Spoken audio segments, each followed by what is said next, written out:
સ્વામિનારાયણ હરે સત્સંગી જીવન પ્રકરણ 5 અધ્યાય આપણો 58મો ચાલી રહ્યો છે. આ અધ્યાયને વિશે શૂન્યક પ્રાણાયામનું નિરૂપણ ભગવાને કરેલું છે. શૂન્યક પ્રાણાયામ એટલે શું? તો કુંભક પ્રાણાયામ જે કયો, રેચક એટલે અંદર વાયુ ભરવો, અરે પૂરક એટલે ભરવો, રેચક એટલે છોડવો અને કુંભક એટલે અંદર સ્થિર જે વાયુ કરવો તે, એને શૂન્યક પ્રાણાયામ કહ્યો છે. શૂન્યક પ્રાણાયામનું અતિશય મહાત્મય છે. એ પરબ્રહ્મ પરમાત્માનું સુખ આપનારો એ પ્રાણાયામ છે અને એની આપણે આ ચર્ચા કરી ગયા વખતે કે ભાઈ એ યોગી છે તેના હૃદય કમળને વિશે શું છે, સાક્ષાત જુએ છે. કોને જુએ છે? તો આપણે શનિવારે જોયું.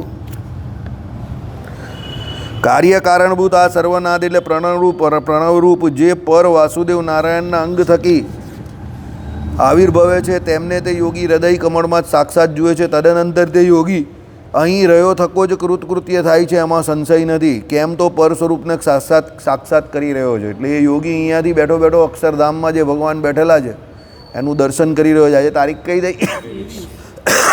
તારીખ આજે 23 ડિસેમ્બર 2024, બરાબર. હવે આગળ એને કર્તવ્ય અવશેષ રહેતું નથી. પછી એને કોઈ કર્તવ્ય કરવાનું રહેતું નથી. ભગવાનના દર્શન થઈ ગયા એટલે ભગવાન જેવા કેવા જે સ્વતંત્ર એવો એ સ્વતંત્ર થઈ ગયો, બરાબર. પ્રારબ્ધને અંતે એ જે સાક્ષાત્કૃત વાસુદેવના પ્રસાદથી અક્ષર નામના પરમ બૃહદ સ્થાનને પામે છે. શું થયું? પ્રારબ્ધને અંતે એટલે જ્યારે પ્રારબ્ધ એના દેહનો પૂરો થાય ત્યારે આ દેહનો ત્યાગ કરીને કયા જે ભગવાન વાસુદેવનો એણે સાક્ષાત્કાર કરેલો એ વાસુદેવ ભગવાનનું ધામ કયું? અક્ષરધામ, બરાબર. એ અક્ષરધામને પામે છે. સમજી ગયા? કોણ? પેલો યોગી જેણે ભગવત સાક્ષાત્કાર અહીંયા થયો તે. શૂન્યક પ્રાણાયામની સંસિદ્ધિ થતાં જે આ સ્થિતિ થાય છે એટલે નાદ અને તેના મૂળભૂત વાસુદેવના સાક્ષાત્કાર સુધીની તેને તત્વદર્શીઓ સહજ સમાધિ કહે છે. આને સહજ સમાધિ કહી. શું કે ભાઈ શૂન્યક પ્રાણાયામે કરીને જે એમ કહે કે શું થયું?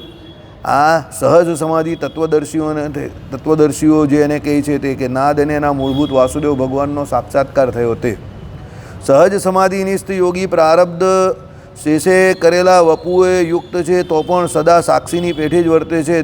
દૈહિક કર્મથી લોપાતો નથી. કેમ? તો આત્યંતિક લય સ્થિતિને પામેલો છે. એટલે જેને આ શૂન્યક સ્થિતિ થઈ ગઈ, ભગવાન વાસુદેવના એમ કહે કે દર્શન થઈ ગયા એવા જે એમ કહે કે આ સહજ સમાધિવાળો ભગવાનનો ભક્ત જે છે તે કેવો છે? પ્રારબ્ધ શેષે કરેલા વપુએ યુક્ત છે.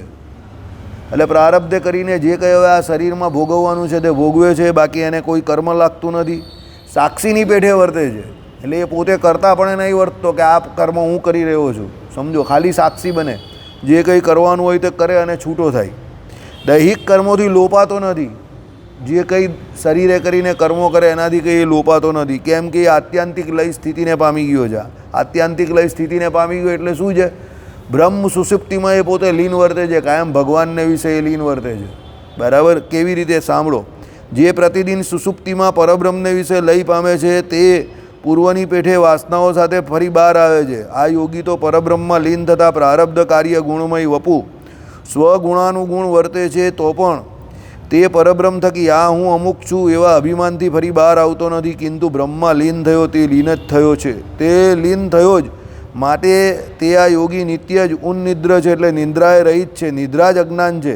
આ હું અમુક છું અને આ અમુક છે આવી બુદ્ધિ જ અજ્ઞાન છે. આ અજ્ઞાન નિદ્રામાં જ વિવિધ સ્વાપ્ન પુત્ર કરતરાદિકને જુએ છે. સતત બ્રહ્મ જ્યોતિમાં વિલીન થયેલા સતત સ્વપ્રકાશયિક ઉભાસવાળા આ યોગીને તેવી અજ્ઞાન નિદ્રા નથી. માટે આ સતત ઉન્નિદ્ર એટલે નિદ્રા રહિત જ છે. બહુ ઇઝી છે ને? હે મનીષ? બહુ ઇઝી છે ને? ચાલો સમજી જઈએ. શું કહ્યું તે સાંભળો. પરબ્રહ્મમાં લીન થઈ જાય છે, બરાબર. એટલે ભગવાન વાસુદેવ જે છે એને વિશે લીન થઈ જાય છે, બરાબર. પછી શું થાય છે કે ભાઈ સુષુપ્તિને વિશે તો જે કંઈ જીવને એમ કહે કે રાત્રે સૂઈ જાય, સુષુપ્તિમાં જીવ ભગવાનના ખોળામાં જાય છે રોજ રાત્રે. પણ શું થાય? પૂર્વને પેઠે વાસનાઓ સાથે ફરી બહાર આવે છે. સમજો. પણ એમાં તો ભાઈ વાસનાઓ એટલે સવારે ઉઠી જાય એટલે ભાઈ પાછો ધંધે લાગી જાય. પણ આમાં એવું નથી. એ લીન થાય તો કેવો છે? પ્રારબ્ધ કાર્ય ગુણમય વપુ સ્વ ગુણાનુગુણ વર્તે છે તો પણ પરબ્રહ્મ થકી આ હું અમુક છું એ પ્રમાણે પોતે પોતાને જુદો નહીં માનતો. સમજો, કારણ કે અહીંયા ભગવાનનો એને પ્રત્યક્ષ ભગવાનનો સાક્ષાત્કાર થઈ ગયો છે. એટલે પછી એ યોગીને જે સમાધિ થઈ એ ત્યાંથી પછી એ બહાર આવતો નથી. બરાબર? કેમ કે આ હું અમુક છું એવી એને પછી પોતાની ઓળખાણ રહેતી નથી. પછી એની ઓળખાણ એક જ કે ભાઈ ભગવાન જે છે તેની જોડે રમણ કરે છે.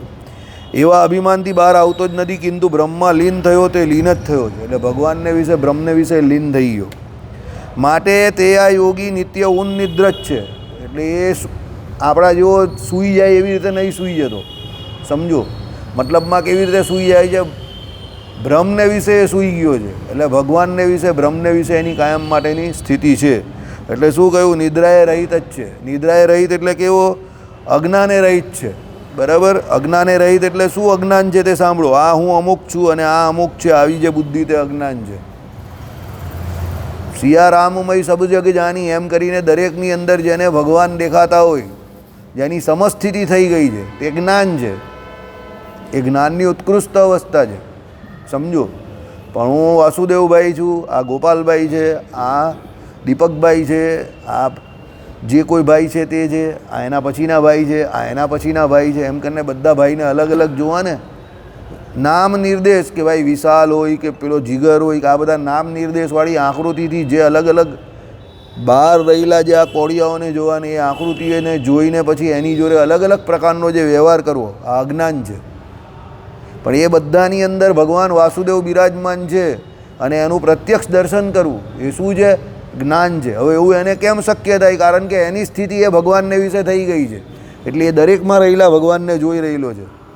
એટલે એનું અજ્ઞાન ટળી ગયું, એની ભેદ બુદ્ધિ ટળી ગઈ કે ભાઈ હું આ છું, હું કાઠિયાવાડી છું, કે હું સુરતી છું, કે આ મારો બાપ છે ને આ મારી બા છે ને આ મારી ઘરવાળી છે, આ મારા છોકરા છે કે આ મારો ભાઈ છે, આ મારો ધંધો છે, આનો. આવી ભેદ બુદ્ધિ એની મટી ગઈ. એની બુદ્ધિમાં શું થઈ ગયો? પ્રકાશ થઈ ગયો. કેનો પ્રકાશ થઈ ગયો? જ્ઞાનિક પ્રકાશ. ભગવાન એને દેખાવા માંડ્યો. એટલે દરેકને વિશે એ પરબ્રહ્મ તત્વ જે છે એને એ જોવા માંડ્યો. એટલે એનું અજ્ઞાન જે છે, અનાદિ અજ્ઞાન જે છે તે ટળી ગયું. ભણીને પણ જો આ તારું, આ મારું, તને આપું છું, પેલાને કહેતો નહીં, આને જ આપું છું, તું એકલો કરી નાખજે, પેલા લોકોને ન કહેતો. જો ભણીને પણ આ પ્રકારનું અજ્ઞાન રહી ગયું હોય, સોરી, ભગવાનની પરીક્ષામાં ફેલ છે. બરાબર? એના કરતાં પેલા વિમુખ અમુક સારા કે ભગવાનના ભગત નથી પણ એનામાં એટલી સમબુદ્ધિ છે કે ભાઈ જે કંઈ આવે તે બધા મળી ભેગા મળીને લઈ લો, ખાઈ લો. ભેદ બુદ્ધિ નહીં રાખતા કે આને આપો ને પેલાને ના આપો. સમજી ગયા? ભેદ બુદ્ધિવાળો વ્યક્તિ કદાપી ભગવાનને પામી શકે નહીં. ભગવાનને પામવાવાળો વ્યક્તિઓ એની ભેદ બુદ્ધિ ટળેલી હોય તો જ. સબળીજી હતા એની ભેદ બુદ્ધિ ટળી ગયેલી. સમજો. જે કોઈ ભગવત ભક્ત થઈ ગયા, બધાની મહારાષ્ટ્રમાં એવા ઘણા બધા ભક્તો થઈ ગયા. બરાબર? સંત તુકારામ, નામદેવ, સંત જ્ઞાનેશ્વર, આ બધાની ભેદ બુદ્ધિ ટળી ગયેલી. બુદ્ધિ ટળી ગઈ એટલે શું? એ લોકો બધામાં ભગવાનને જોતા હતા. બરાબર? નામદેવ કૂતરાની પાછળ શું ઘીનો ડબ્બો લઈને દોડ્યા, વિઠ્ઠલનાથજી વિઠ્ઠલનાથજી, રોટલો સૂકો છે, દાંત છોલાઈ જશે, એના કરતાં ઘીમાં બોળીને ખાઓ. હવે કૂતરા પાછળ કોઈ ઘીનો ડબ્બો લઈને દોડે ખરો? બરાબર? હા. તુકારામજીને એની વૈરીએ છે ને શેરડીનો ભારો માર્યો એની ઘરવાળીએ. શેરડી તૂટી ગઈ. તે કહે કે નાથે બહુ વિઠ્ઠલનાથજીએ કૃપા કરી નાખી. આટલી મોટી હતી તો હું વિચાર કરતો હતો કિયાનનો કે આ ખાવી કેવી રીતે. હવે આ બહુ સરળતા થઈ ગઈ એમ કરીને ઘરવાળીએ શેરડીનો ભારો મારીને તોડી નાખી તો એને ખાઈ ગયા. એટલે ભેદ બુદ્ધિ બહુ નકામી છે. એટલે આમાં જે સહજ સમાધિ થાય એટલે શું થાય? પ્રત્યક્ષ પરબ્રહ્મ પુરુષોત્તમ નારાયણના દર્શન થાય.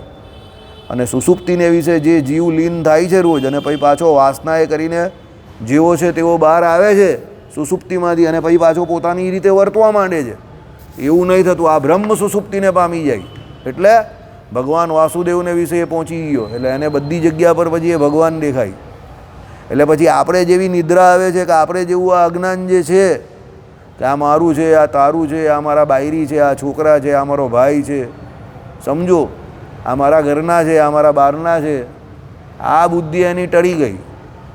આને સહજ સમાધિ કહેવાય. સહજ એટલે સાહજિક રીતે, એમ સ્વાભાવિક રીતે કે એને દરેક જગ્યા પર એ પરબ્રહ્મ પરમાત્મા પુરુષોત્તમ નારાયણનું સહેજે સહેજે દર્શન થાય છે. સહજ એકદમ. બરાબર? એટલે સહજ બનવું બહુ કઠણ કામ છે, એને બહુ અઘરું છે. ભગવાનનો પણ સૌથી મોટો કોઈ ગુણ કયો તો એ સૌશીલ્ય કયો, સરળતા, સહજતા. તેમાં સહજ સમાધિવાળાને આ ગુણ પ્રાપ્ત થાય છે. બરાબર. શું? સતત બ્રહ્મજ્યોતિમાં વિલીન થયેલા, સતત સ્વપ્રકાશૈક ઉભાસવાળા. બ્રહ્મજ્યોતિમાં વિલીન એટલે ભગવાનના જે ચિદાકાશ, ભગવાને કહ્યું ને શું રટે બ્રહ્મ થઈને પરબ્રહ્મને, એવી રીતે હંમેશને માટે એ બ્રહ્મ સ્થિતિને પામેલો છે. પછી શું કહ્યું? સ્વપ્રકાશૈક ઉભાસવાળા એટલે પોતે પોતાના આત્માને વિશે શું કરનારો હોય? રમણ કરનારો હોય, આત્મસ્થિતિને વિશે રમણ કરનારો. બરાબર. આ યોગીને તેવી અજ્ઞાન નિદ્રા નથી. એટલે આપણે જે આ અજ્ઞાનની નિદ્રા છે ને, મારું તારું પારકું પોતાનું, એ એને નથી.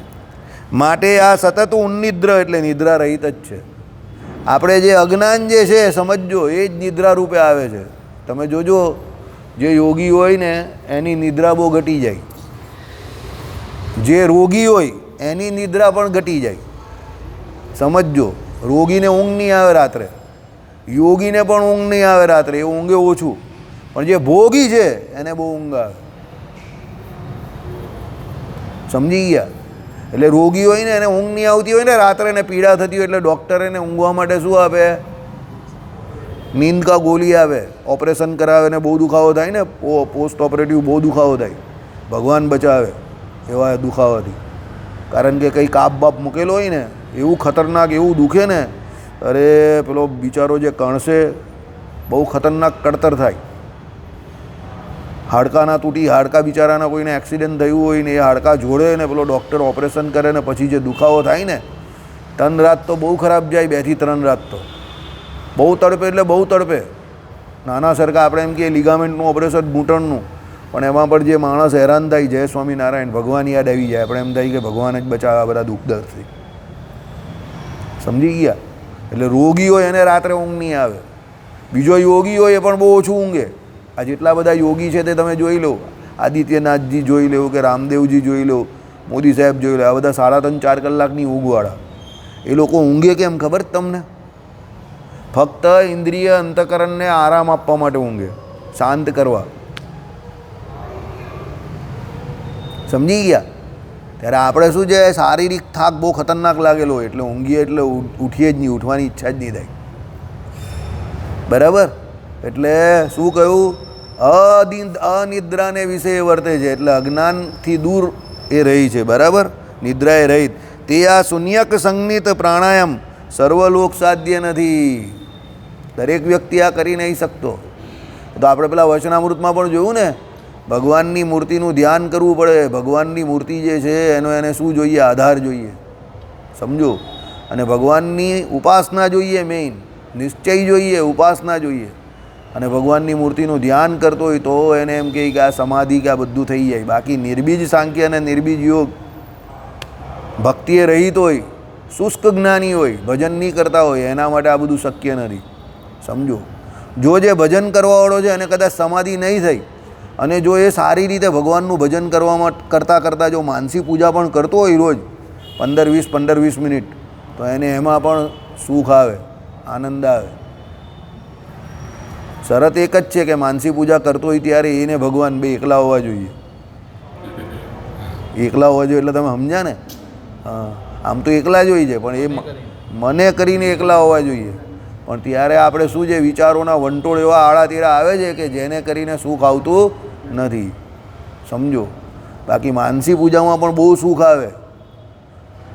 સમય હોય, તમે હો ને ભગવાન હોય, તો પછી ત્રીજી વ્યક્તિની કાં જરૂર છે તમને? આપણે શું છે, જબરજસ્તી જોરાવરે કરીને બધું ઘુસાડતા જઈએ કચરો. પછી આપણે કે ભાઈ મન શાંત નથી, નો ઉદ્વેગ થાય છે. પણ ઘુસાડીઓ તો આપણે જ ને. મહારાજે શું કહ્યું? બહુધા તો ઇન્દ્રિયોનો વાંક છે, અંતકરણનો પણ વાંક નથી. કારણ કે ઇન્દ્રિયોએ કરીને બધું ઘુસાડતા ગયા અંદર, એટલે અંદર બધો કચરો ભેગો થઈ ગયો. પછી એ કચરાને હવે અંતકરણ હોય તે વાગોળિયા કરે. એટલે ભગવાનની મૂર્તિનું ધ્યાન કરવા હોય તો એની જગ્યા પર જગતના બધા મહારાજ કહીને તીખડ બધા ઊભા થાય, એટલે સુખ નહીં આવે. બાકી માનસીમાં બી સુખ આવે. સમજો? કોઈ ટેન્શન નહીં હોય, ચિંતા નહીં હોય, માનસીમાં પણ તમને જોરદાર ભગવાનનું સુખ આવે. ચાલો. એક જન્મમાં કરેલા પુણ્ય સંચયો વડે પણ એનો લાભ થતો નથી. સાચી વાત છે. એક જન્મમાં તમે પુણ્ય કર્મ કરેલા હોય તો પણ આ શૂન્યક સમાધિ થાય નહીં, એટલે શૂન્યક પ્રાણાયામ થાય નહીં એમ. બરાબર.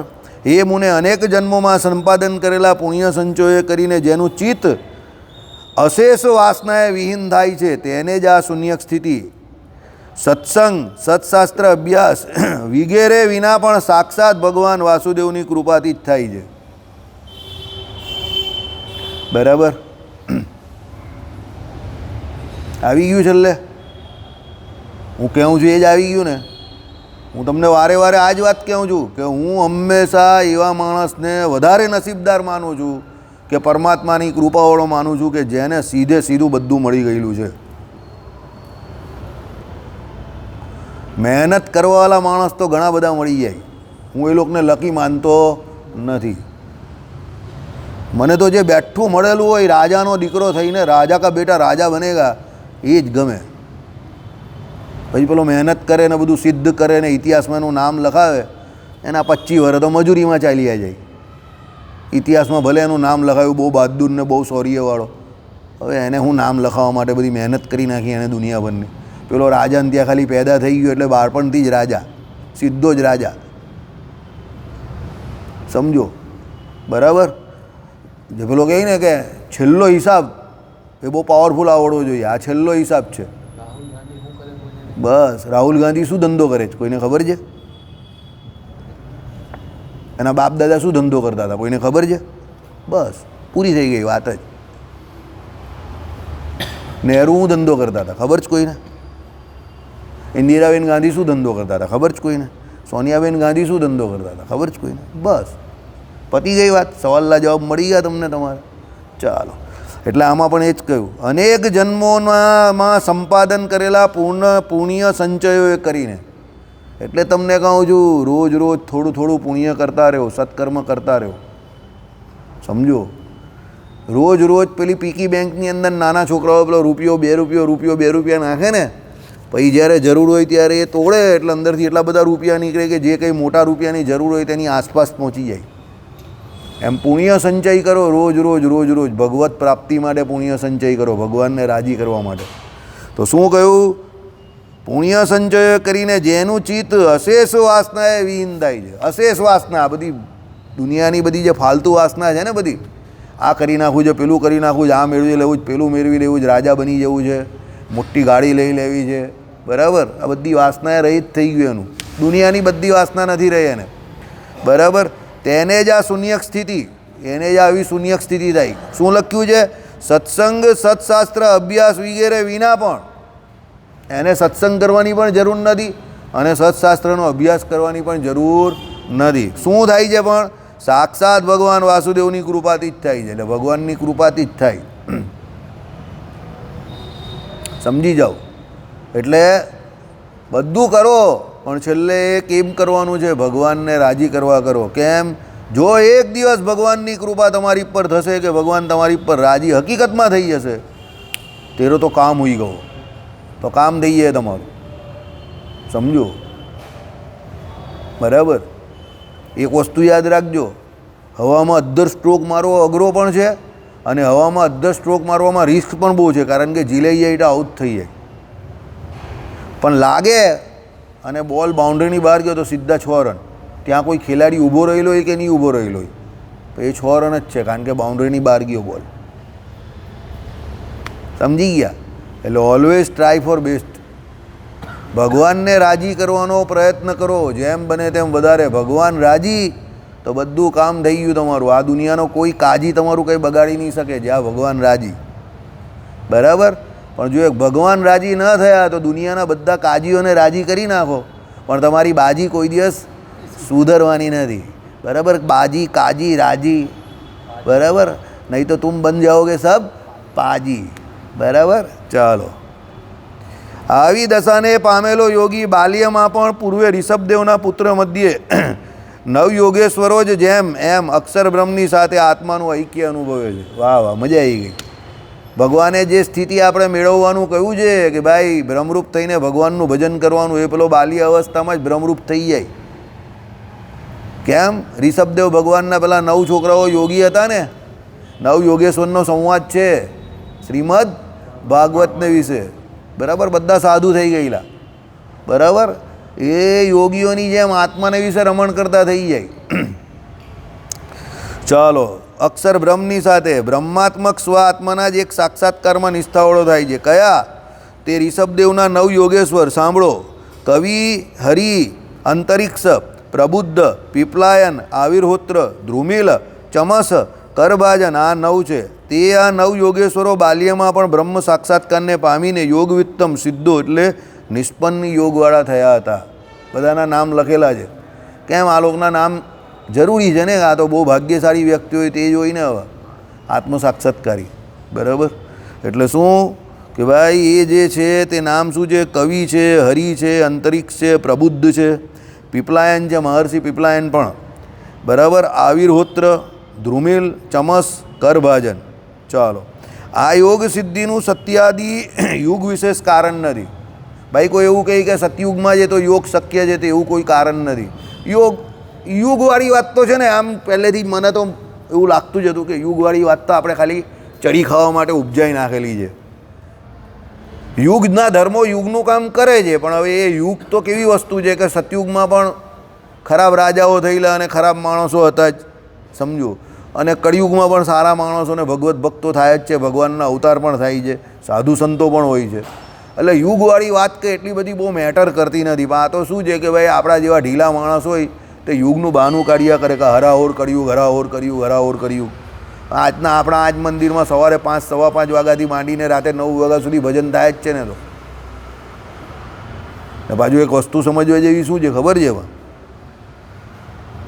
100 રૂપિયાની વાત એક કહી દઉં, બહુ મહત્ત્વની. જેણે ભજન કરવું છે એનું જ ભજન થાય છે. 100 રૂપિયાની વાત એ છે. સમજ્યા કે નહીં સમજ્યા? મંદિરમાં રહેનારાથી ભજન થાય છે એવું નહીં માનતા. જેને ભજન કરવું છે એનાથી જ ભજન થાય છે. બાકી મંદિરમાં રહેતા હોય કે ન રહેતા હોય, ઇટ ડઝન્ટ મેટર.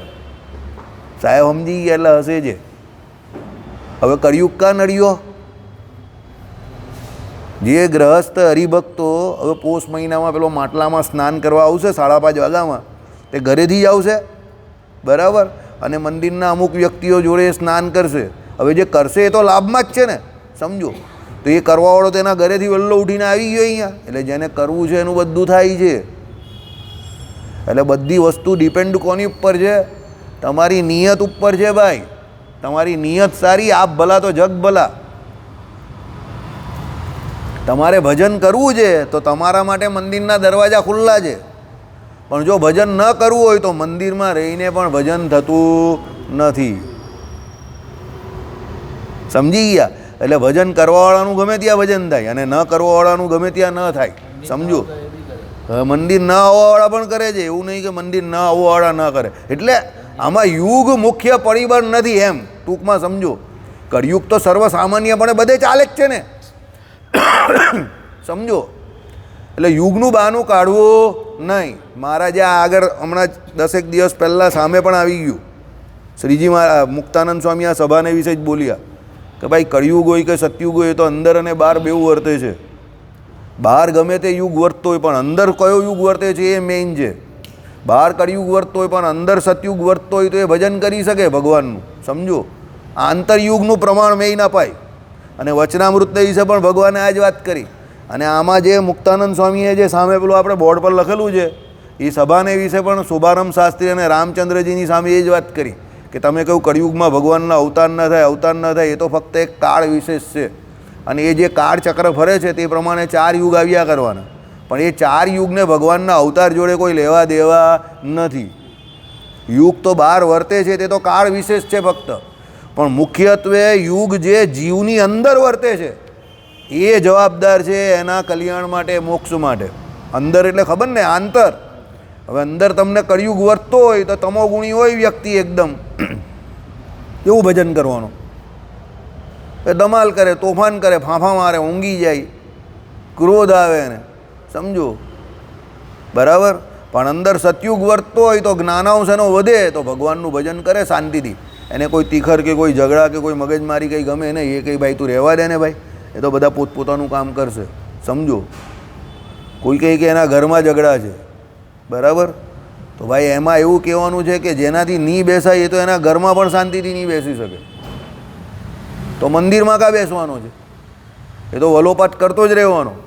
પણ જે ભજન કરવું છે તે તો ઘરમાં પણ કરે, મંદિરમાં પણ કરે, અને અશુભ જગ્યા પર પણ કરે અને શુભ જગ્યા પર પણ કરે, શુભ ક્રિયામાં પણ કરે અને અશુભ ક્રિયામાં પણ કરે. કેમ? એને ભજન કરવું છે તો થાય છે, બરાબર. એટલે આમાં કોઈ એવો નિયમ લાગુ પડતો નથી. એટલે આમાં ભગવાને પણ ચોખ્ખું કહ્યું કે ભાઈ આ યોગ સિદ્ધિનું સત્યાદિ યુગ વિશેષ કારણ નથી. એટલે યુગ ધર્મની કોઈ દિવસ ચર્ચા કરવી નહીં ભજન કરવાવાળાએ. આ 2-3 જગ્યા પર એવું આવ્યું, વચનામૃતમાં આવ્યું, આ પેલી મુક્તાનંદ સ્વામીની સભામાં આવ્યું, અને આ ત્રીજી જગ્યા પર આવ્યું. એટલે તમે એમ કહો કે ભાઈ આપણે સતયુગમાં હતા તો બધા સારા હતા તો આપણે બી સારા હતા, આપણું ભજન વધારે થતે, એ બધી ફાલતુ વાત નહીં કરવાની, સમજો, બરાબર. એક કોચ હતા ભારતના, એક્સ કોચ, એણે ચોખ્ખું કહ્યું પીચ કો બીચ મેં સે હટા દો, કે અહીંયા આવી પીચ છે ને અહીંયા બાઉન્સી છે ને અહીંયા આવી છે. પીચ બીચની વાત નહીં કરો, કારણ કે એ સેમ પીચ પર 20 ખેલાડી રમે છે, તમારા અને આપણા 10 ને એના 10, તો ભાઈ પીચને વચ્ચેથી હટાવી દો. તેમ યુગ જે છે એ ફક્ત કાળ વિશેષ છે, એને વચ્ચેથી ખસેડી દેવું, કારણ કે ભજન કરવાવાળા કરે જ છે, બરાબર. ચાલો, ભૂતરમાં હમણાં કડીમાં પણ જે કોઈ તેવા હોય તે ભગવાનની ઈચ્છાથી અકસ્માત તેવી સ્થિતિને પામે છે. આવી ગયું કળિયુગમાં પણ આ સ્થિતિ શક્ય છે, યોગ શક્ય છે, અને આ સમાધિ પણ શક્ય છે, બરાબર. આઈડિયા આવી ગયો? કઈ આ શૂન્યક સહજ સમાધિ જે કઈ શૂન્યક પ્રાણાયામવાળી એ શક્ય છે કળિયુગને વિશે પણ. એટલે કોઈ એમ કહે કે ભાઈ કળિયુગને વિશે યોગ થાય નહીં કે કળિયુગને વિશે કંઈ સમાધિ એ થાય નહીં, સહજ સમાધિ, તો એ ખોટી વાત છે. એ અદ્ધર જ હતા. આમાં કહેલું એ પ્રમાણે કે પેલું એક અદ્ધર આસન નહીં હતું, તે અવધેશાનંદજીના ગુરુ જેવા હતા, બહુ સમર્થ હતા. અવધેશાનંદજીને બાળપણમાં એમના પૂર્વજન્મના પણ સપના આવતા હતા, સમજો. એ હિમાલય પર ચાલ્યા ગયા પછી, ના બહુ નાની ઉંમરમાં હિમાલય પર ગયા હતા. એટલે શક્ય છે, બધું શક્ય છે. મનુષ્ય જન્મે કરીને બધું શક્ય છે. મહારાજે કહ્યું ને એ પ્રમાણે કાળા માથાનો માનવી હોય ને એ જે ધારે એ કરી શકે. પુરુષાર્થ કરવો પડે, પોઝિટિવ રહેવું પડે, પુરુષાર્થ કરવો પડે. ચાલો, સમસ્ત વાસનાએ વર્જિત ચિત્તવાળા પુરુષના હૃદયમાં પૂર કરે ચકાદી પ્રાણાયામની અભ્યાસ ક્રિયા વિના પણ પૂર કરે ચકાદી પ્રાણાયામની અભ્યાસ ક્રિયા વિના પણ સ્વતઃ તે શૂન્યક પ્રાણાયામ સ્વયં સિદ્ધ થાય છે. પરમાત્માની બહુ કૃપા છે, સમજો. આ બરાબર. કોની ઉપર? આવા વ્યક્તિઓ ઉપર. શું કહ્યું તે સાંભળો.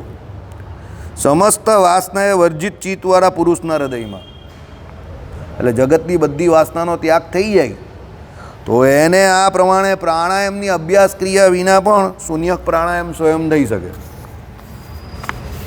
જગતની વાસનાનો ત્યાગ થઈ જવો જોઈએ, જગતની વાસના ન રહેવી જોઈએ, સમજો. જગતની વાસના ન રહેવી જોઈએ એટલે બધી વાસના, એમ જગતની કોઈ પણ પ્રકારની વાસના નહીં, માન મોટપથી માંડીને બધી વાસનાનો ત્યાગ કરવાનો.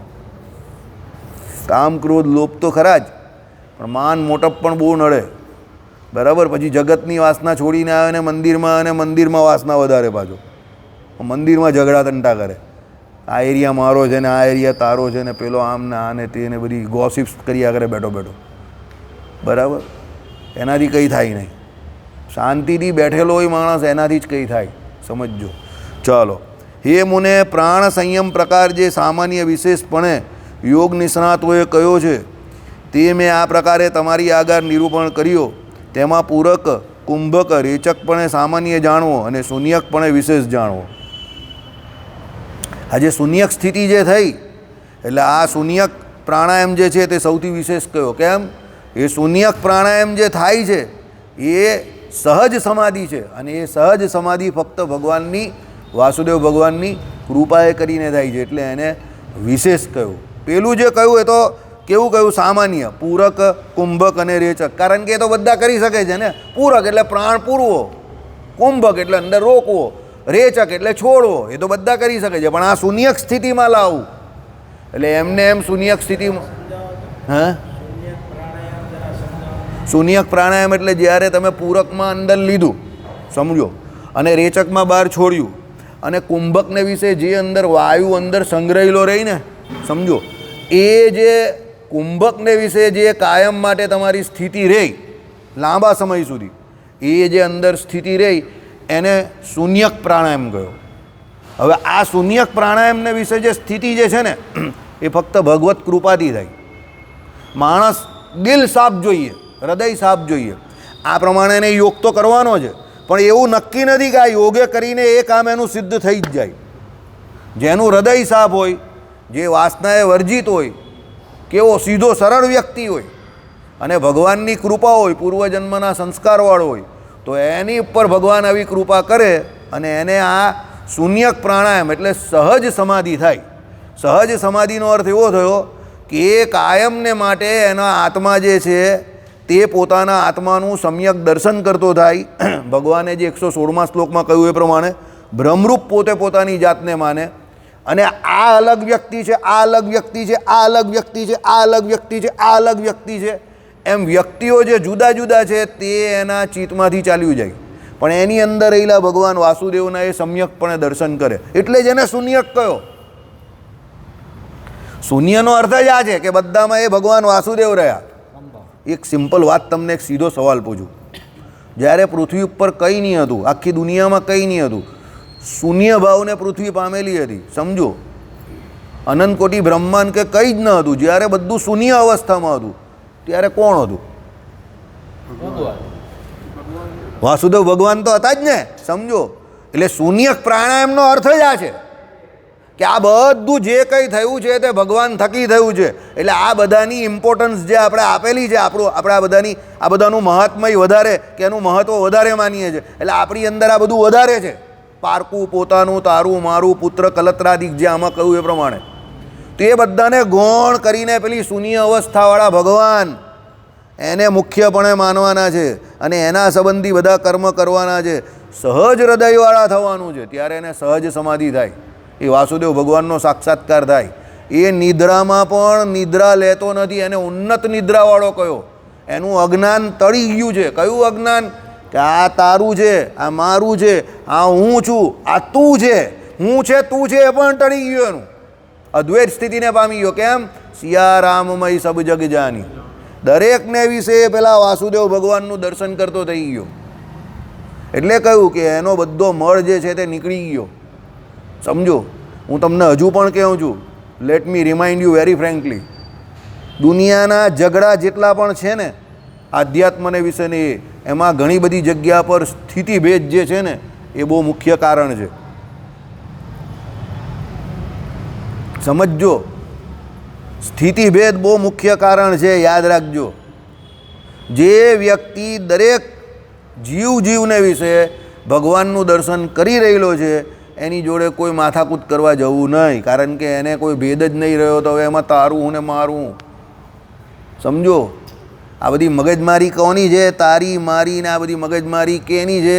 કે જે બધાને જુદા જુદા સમજતા હોય એની મગજમારી છે. આ બધી સ્થિતિભેદની વાત છે. એટલે આમાં શૂન્યક પ્રાણાયામની વાત કરી કે આ સિદ્ધ અવસ્થા છે, ભગવત કૃપાથી પ્રાપ્ત થાય છે.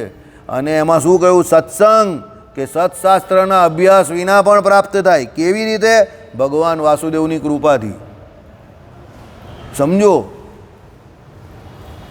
બરાબર? એટલે બહુ સહી જા રહ્યો ભૈયા, પેલો કહે ને સહી જા રહ્યો, લાઈન આ જ છે. કેશુ સ્વામીના ભાઈ હરિચરણ સ્વામી હતા ને, કોઈ પક્ષમાં જ નહીં હતા, બરાબર? પણ થોડુંક એમને મગજમારી બીજી હતી, હવે અત્યારે ચર્ચા કરવા જેવી નથી. પણ સમજો, આ સ્થિતિ તો એની જ બંધાઈ. યાદ રાખજો, જે આ બધું તારું મારું પારકું પોતાનું છોડી દે, શાંતિથી ભજન જ કર્યા કરવાનું. બેંગ ઓન ટાર્ગેટ, બુમરાની જેમ આમ ખસીને ધમ મળે એને પગમાં જ બોલ મારવાનો. કાં ટાંટીઓ જાય કાં સ્ટમ્પ ઉડે, વિકેટ તો મળે જ. બૂમ બૂમ બુમરા,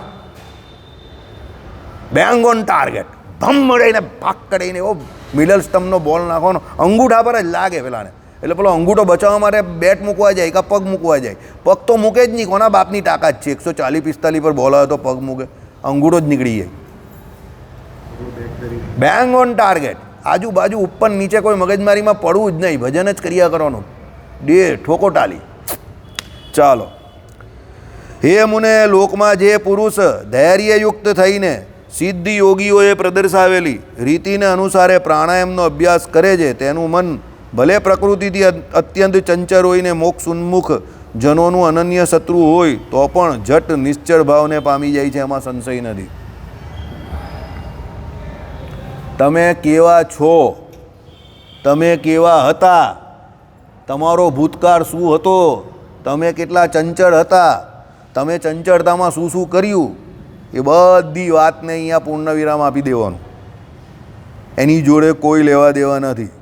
પણ તમારો હેતુ શું છે, તમે શું કરવા માંગો છો, અને એમાં તમને કેટલી ત્વરા છે કે તમને કેટલી ઈગરનેસ છે કે મારે આ કરવું છે, તો બધું શક્ય છે. શું કહ્યું સાંભળો કે ભાઈ ધૈર્યયુક્ત થવું પડે. યોગી હંમેશા ધૈર્યયુક્ત, ઉતાવળ નહીં કરવાની, શાંત થઈ જવાનું પહેલાં.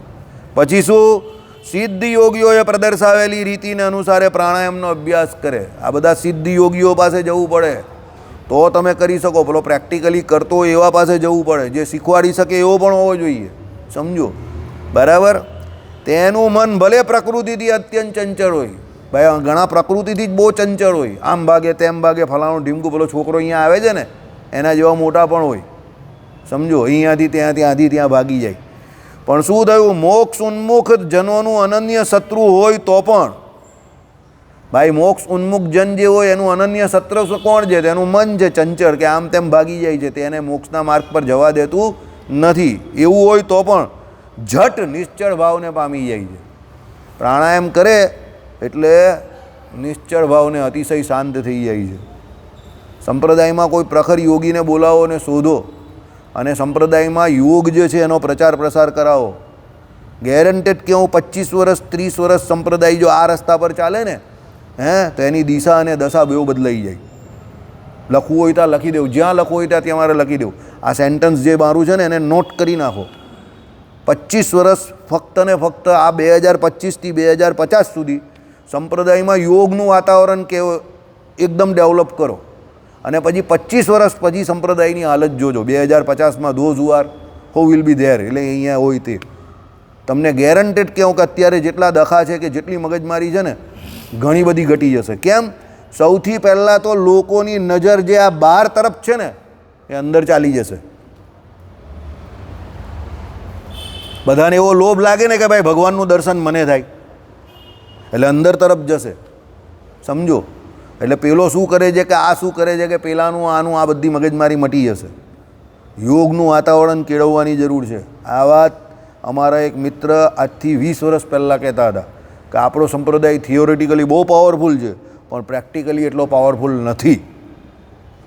સમજો.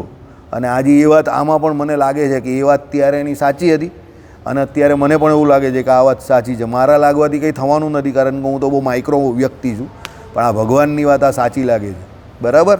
ચલો, એમાં સંશય નથી. ઇતિશ્રી સત્સંગી જીવને પંચમ પ્રકરણે યોગ ઉપદેશે શૂન્યક પ્રાણાયામ લક્ષણ નિરૂપણ નામા અસ્ત 50મો અધ્યાય એટલે 58મો અધ્યાય પૂરો થયો. અધ્યાય પણ કયો હતો? 58. એકદમ 58. અધ્યાય પણ કેવો? એકદમ 58. ને એમાં વાત પણ કેવી આવી? એકદમ 58. સાહેબ, ફોર યોર કાઇન્ડ ઇન્ફોર્મેશન, 58નો અર્થ એટલે આમ કોડવર્ડમાં અમારી ભાષામાં બહુ સારું કહેવાય. અમારી કોડવર્ડની ભાષા છે. કોઈ જગ્યા પર ગયા હોય ને કોઈ વસ્તુની સિલેક્શન કરવાનું હોય કેવું છે, એટલે અમે કહે એકદમ 58. પેલાને સમજીએ શું 58 એમ શબ્દ જ જો એકદમ 58.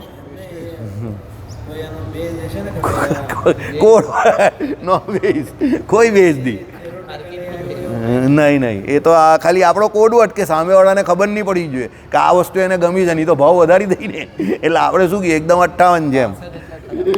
ચાલો, એટલે હવે આપણે આ સત્સંગી જીવન પ્રકરણ 5 અધ્યાય 59માં શરૂ કરીએ.